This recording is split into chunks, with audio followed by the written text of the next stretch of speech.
Hey Collector Bros, it's me, Shinobu Nando, and I'm here, so let's do this. Speedy, what are you doing here? You know, for your top 5 videos, you always drag me into your top 5 videos, so I'm here. That's only the top 5 collector's editions at the end of the year. I don't need you for this video. Fine! Well, fuck! So help me, Speedy, if you finish that sentence, I will snap you back out of existence. Don't make me do it. Don't. Fudge you! Just fudge you. Hey guys, welcome to my top 5 most anticipated games of the year. Now, okay, admittedly, it is August, but in my defense, this has been a really weird year. Hey, so editing Nando here. I'm probably gonna have to pop in the video quite a few times as a lot's changed. Not only did I get roped into a whole load of overtime, which means this video, it wasn't released in August. Some new information have come out, so I'll add those in. I'll like stop the video and interject them kind of like I have now. But other than that, yeah, try to enjoy the video. The top 5 video. Okay, I'm gonna go now. Bye. Not only was February really stacked for games, but things either got delayed or weren't announced until midsummer, or there wasn't even previews or hints of half of the things that were coming out this year. And according to my own rules, I can't choose something that's coming out next year. That will be the top 10 or top 5 games of 2023. Right, it goes without saying that this of course is my opinion and according to the rules of my own channel, which I suppose I impose and inflict on myself and could change if I wanted to. I mean, what are rules but societal contracts that we all agreed to? But in this case, I'm applying them to myself. So what does that even mean? Can I just do whatever I want? I mean, this is my channel. Nobody dictates what I do.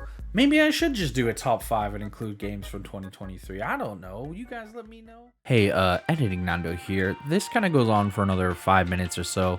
And I kind of forgot the point I was trying to make. So, should we just skip this? Wait, where was I? Oh, right, yeah. So, according to my own self-inflicted rules, I try to make sure that all my entries include a collector's edition because, you know, that's my job. Right, with the rules in place, let us commence my top 5 most anticipated games for 2022. Number 5. Pokemon Scarlet and Violet. Pokemon has been and always will be one of my favorite franchises. I know it's a child's game, I still enjoy it. And since Red and Blue, I have been waiting desperately for there to be a true open world game. Now we got hints, and we got close with games like Pokemon Sword and Shield and Pokemon Legends Arceus. But now we have a truly uninterrupted Breath of the Wild style Pokemon game set in one of my favorite parts in the world, the Iberian Peninsula. Alright, I know it's Spain, I know it's based off Spain, but I'm half Portuguese and a guy can hope, okay? Maybe we get DLC where we get to be like a little island or something, like Madeira or the Azores. We could be like the DLC like Scotland was for England, or the Galar region. But I digress. The ability to challenge the gym leaders in any particular order, the fact that we get a mode of transportation that isn't just a bike or sneakers, but some kind of hybrid legendary motorcycle Pokemon, where you can also glide and swim, you can see where they took inspiration from their past entries, especially Pokemon Arceus. I also really like the fact that the gym challenge isn't the only storyline. They always try to very clumsily mix those two together, and the fact that they're now 3 separate storylines sounds good to me. They've also recently announced this OLED custom Pokemon Scarlet and Violet Switch, which looks absolutely incredible. Number 4. A Plague Tale Requiem. Now, I, like many others, will hold my hands up and say that I didn't even touch or look at the first game till it came to Game Pass. It wasn't on my radar. I thought this was going to be another clumsy attempt by a third-party studio or an indie studio to do a stealth game, which never usually works so well. But no, that game was brilliant. I love the first Plague's Tale. Plague Tale. Plague's Tale? I can never pronounce anything correctly on this channel, English or other languages, so why even bother? I love the setting of France during the Inquisition, during the bubonic plague. Honestly guys, if you haven't played this yet, pick it up. It's probably cheap or still on Game Pass. In fact, I'll even help you out. Check the description for a CD Keys link. And it looks like they kicked it up a notch with the sequel. I'm excited to go back and play as Amicia. There's also a pretty cool collector's edition that you can pick up. Make sure you check out my What's in the Box to see what you get. Even better, this sequel is coming out day one on Game Pass. So if you have Game Pass, either for PC or Xbox, there's no excuse. Number 3. Marvel's Midnight Suns. Now, it should come as no surprise that I'm a pretty big Marvel fan, especially of any Marvel games, even Avengers. And some of the more mystic heroes like Blade and Ghost Rider are some of my favorites, so yeah, I'm pretty excited for this one. I love the fact that we're getting to see more of the mystical side of the Marvel Universe. I know the MCU tries and treads that water. They always seem to try to explain it away with science. This time, we seem to get full-blown magic. Also, it's a tactical strategy game by the makers of XCOM, another one of my favorite franchises. And we get to create our own character. I mean, what's not to like? Teaming up with Captain America, Spider-Man, Ghost Rider, Captain Marvel, the X-Men. Do I think this game is going to be for everyone? Probably not. But this is right up my alley, and that's why it takes number 3. Number 2. God of War Ragnarok. Number 2 on my list has to be God of War Ragnarok. I am so psyched for this. Outside of the amazing collector's edition it's getting, which is literally freaking Mjolnir.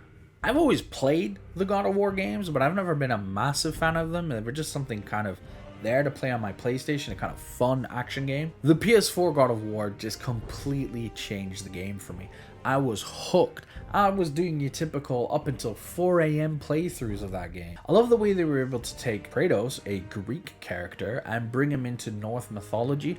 I love the art style, the way everything looks, the way they explain things. I mean, it is very easy these days to just kind of copy what Marvel's doing, but the fact that they're kind of going for a more classical Norse look, the way they are depicted in the Norse epics and poems. I mean, look at Thor. Thor doesn't look at all like Chris Hemsworth. The first game left us wanting so much more. The fact that there were realms on Yggdrasil that we were unable to explore with the Bifrost. The fact that we were constantly hinted to this potential confrontation to Thor and even Odin. Let's be honest, those of us who knew our Norse mythology, as soon as Loki, aka Atreus, accidentally depowered Balder with mistletoe, well, I think we all knew this was going to be God of War Ragnarok. That and, Kratos has a bad habit of going around and killing all gods, apparently, from any realm or any pantheon. I could go on and gush more and more, but that is why Dad of Boy 2 takes number 2 on my top 5 list. Number 1. The Callisto Protocol. Number 1 on my list has to be the Callisto Protocol. I am a huge horror fan. Yes, I am aware that the way I say horror makes it sound like another word, but I assure you I'm saying horror.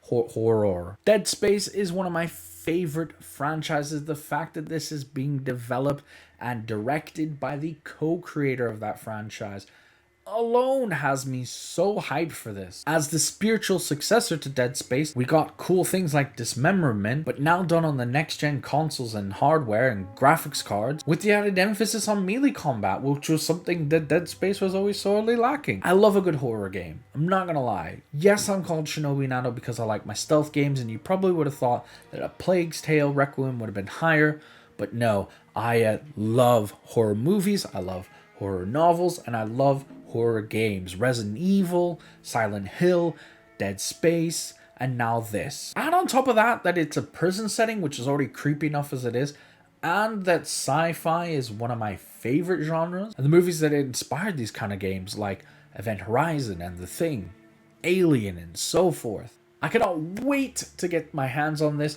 Unfortunately, I cannot get the collector's edition as it is a US exclusive at the time of recording. Hey guys, Editing Nando here, hopefully for the final time. Just wanted to update you all and let you know that it is now available internationally. I'll leave a link to the website that you can pre-order your collector's edition in the description down below. And with that, it's probably the last you'll hear from me, so enjoy the rest of the video. And for all those reasons, that is why it is number 1 on my top 5 most anticipated games. Well, there you go, guys. That's my list. Let me know yours in the comments down below. Give this video a like if you found it fun, if you enjoyed it. Please say a quick thank you and check out Speedy in the link in the description. Thank you so much, dude, for doing that quick cameo. If you don't know why that weird Finnish YouTuber was in the beginning of my video, please check out one of my other top 5 videos. Definitely let me know if you want me to do more. Let me know by liking and commenting on this video. If you want me to upgrade this to like a top 10 video, I'd love to do a top 10. I just try to keep these short and compact because I don't know how well they do. Is there anything I missed? Is there anything you would have put on my list? Is there anything you're surprised that I had on my list? Let me know.